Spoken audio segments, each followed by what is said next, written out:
Good evening, kain po kayo. Sarap. Lahat ay gulay.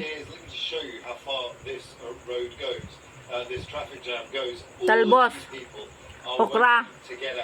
These were people who had remained behind Okra. because they were insulated from the war between Talbos. and Israel because they lived in Christian or Sunni or Druze villages. These people are now leaving. This has been Talbos. going on all night. Imran Khan, Al Jazeera, merging borders, Okra. Lebanon. And Imran is joining us live from Hasbaya. Luya. Now, Imran, tell us where you are now and what you're seeing around you. Talbos. Talbos. Up in the mountains in the southern Lebanon district. Talbos. But in the last 15 minutes, we've heard an airstrike come in. That road that you just saw in my little report there Okra. has now been hit again. The Lebanese army engineers actually fixed the road. It was a makeshift, patched up job. It wasn't Talbos. something that was going to last for a very long time. But it made the road could be opened, and then 15 minutes ago, the Israelis struck it again. This sounds like, it feels like the Israelis are trying to cut off that Luya. area, but people are still fleeing from that Luya. area. There's been an evacuation order. Some Luya. 22 towns and villages, including Ibelsaki, which is where our hotel was that we were broadcasting from over the last 8 Talbos. days or so.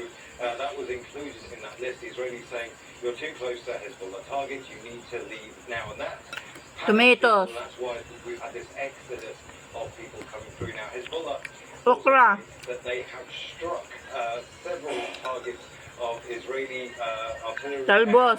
soldiers gathering on the border, Israeli tanks gathering on the border, in places like Metula and in Malta.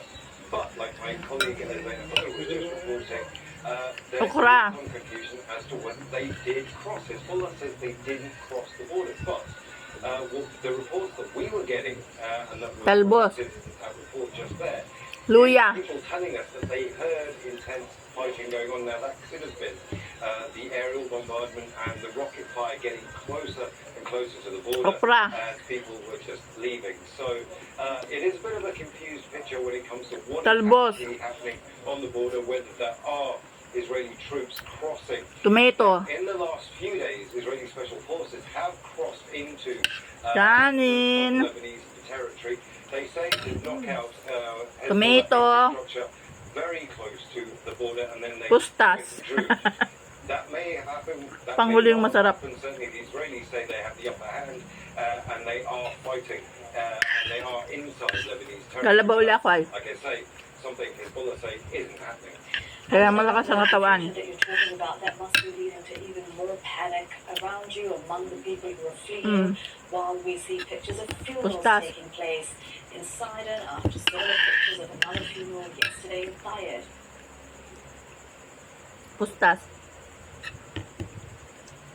This is a daily occurrence now. The pictures Kaya may of energy. Biden were Kaya paglaba. particularly upsetting because that was Paglinis ang pinggan. Israeli airstrike Paglaba. that killed 45 people in one go. That included women and children. It took place in Ain al-Dalb. It was a very shocking scene for many Lebanese who were just watching this, and once again they were reminded of Gaza, and that's the word that keeps coming up.